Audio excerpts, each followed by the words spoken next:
Thank you very much and good afternoon, and thank you, Estonia, for hosting us today. It was important to come here because while we're often focused on Ukraine, we shouldn't forget that countries like the countries in the Baltics are right on the front line of Russia, who may or may not seek to put pressure on those neighbors. And as you stand here in this hangar, you have Danish tanks, you have French military serving here, you have British and Estonian doing the other part of the job, which is reassurance on the borders and boundaries of NATO, that we are determined to defend ourselves as well as support Ukraine.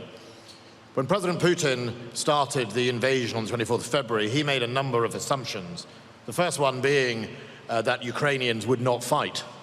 The second one being that his superior military, as he thought about it, would quickly crush any resistance, and by now, in fact within 3 weeks, he would be pretty much in control of Ukraine.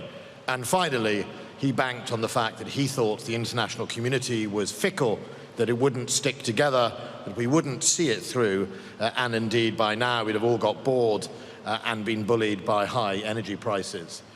Well, none of those have turned out to be true.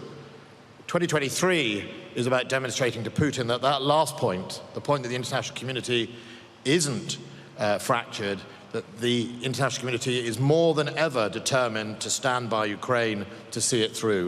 You know, we are here today and we'll be here tomorrow in Ramstein in the United States, hosted a Ramstein conference with many more of our both NATO partners but also other non-NATO nations, to make it very clear to President Putin that we will continue to donate, continue to train and continue to stand by Ukraine. Because if President Putin is banking on us getting bored this year, he's wrong.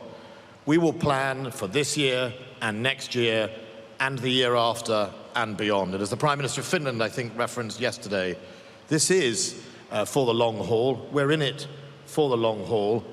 But in 2023, it's time to turn the momentum that the Ukrainians have achieved in pushing back Russia into gains and making sure that Russia understands that the purpose now is to push them back out of Ukraine and to restore Ukraine's sovereignty, which is their right under international law. It's their right in being able to defend themselves, and it's also in their right because it is the same rights we all enjoy as free members of Europe to hold up to human rights and international standards.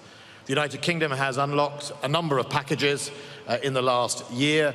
We're going further. Beginning of this week, I announced to Parliament that we will send a squadron of Challenger 2 main battle tanks to Ukraine. We will send at least 3 batteries of AS-90 155 long-range deep-fire artillery.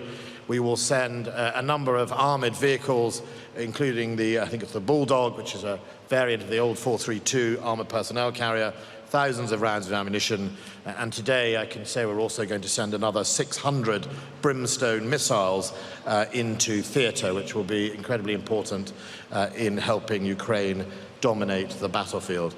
We'll be working tomorrow with obviously the United States and others to make sure that this package is put into Ukraine in the right way, that it enables Ukraine, and underlying all of that is the enduring training package that we are all engaged in around not only Europe but also in the United Kingdom.